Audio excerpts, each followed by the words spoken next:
Hi there, welcome you all once again to my channel. Today is the day 43 of our 365 days challenge of स्वाध्याय और इसमें हम रामायण के बहुत सारी कहानियां सुन रहे हैं।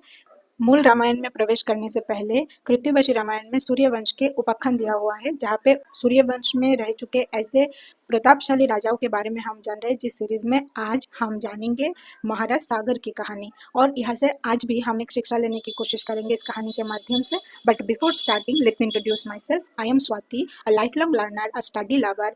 I love to read stories, go through mythology, and also my favorite genre includes mystery thriller. So without any further delay, let's start. क्या सीखेंगे आज की कहानी से, ये मैं पहले बताना चाहूँगी।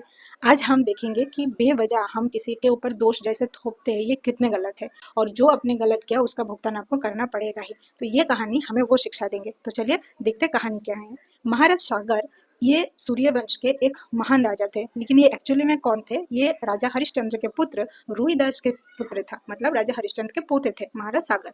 इनके शासनकाल में सब कुछ कुशल कुशल था, कोई दिक्कत नहीं थी, सारा सभी ठीक है। लेकिन एक दिक्कत जो है, इनके दो पत्नियां थी, केशिनी और सुमति, लेकिन राजा अपुत्रक थे, इनके कोई संतान ना थी। इस वजह से वो बहुत दुखी दुखी रहते थे। फिर उन्होंने भगवान शिव का आराधना किया और उनको पुत्र प्राप्ति के मनोकामना से पूजने लगे। भगवान शिव संतुष्ट हुए और उसको 60,000 पुत्र प्राप्ति का वरदान करते। वर पाके महाराज तो बहुत खुश हो जाते हैं। यही हम गलत कर लेते हैं कि जो पा लिए हैं हम सोचते हैं वो हम पा लिए और कोई एफर्ट्स डालने की जरूरत नहीं है, हम उसको कभी नहीं खोएंगे। लेकिन हमारे गलत कदम कैसे भगवान शिव के आशीर्वाद को भी खंडित करता है, आप देखिए। 60,000 पुत्र प्राप्ति का वरदान मिलने पर महाराज बहुत खुश हुए और समय बीतता रहा। एक समय जाके महारानी केशिनी से उनको एक पुत्र प्राप्त हुआ, जिनका नाम था असमंजय।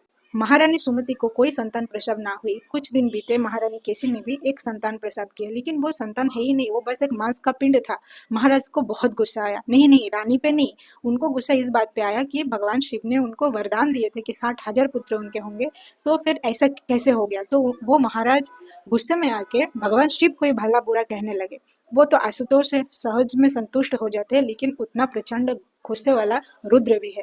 लेकिन ये जो उन्होंने तिरस्कार करने लगे भगवान शिव को, ये उनकी भारी पड़ी और उस मांस पिंड से उसी टाइम 60,000 छोटे छोटे संतान का उत्पत्ति हुआ, जिनको बाद में प्रिजर्व करके ह्यूमन के फॉर्म में लाया जाता है। लेकिन इसी जगह उनको अभिशाप लग जाता है, भगवान को, भगवान शिव देवादिदेव है वो, उनको तिरस्कार करने के लिए ये वरदान खंडित होता है और उनको अभिशाप लगता है, ये 60,000 पुत्र बेवजह समय से पहले ही इस पृथ्वी लोक छोड़ देंगे। पुत्र हो तो गया है भगवान के आशीर्वाद से, उनका बात उन्होंने वचन पूरा किया, लेकिन उनके गलत कामों की वजह से उनके पुत्र का देहांत हो जाएगा।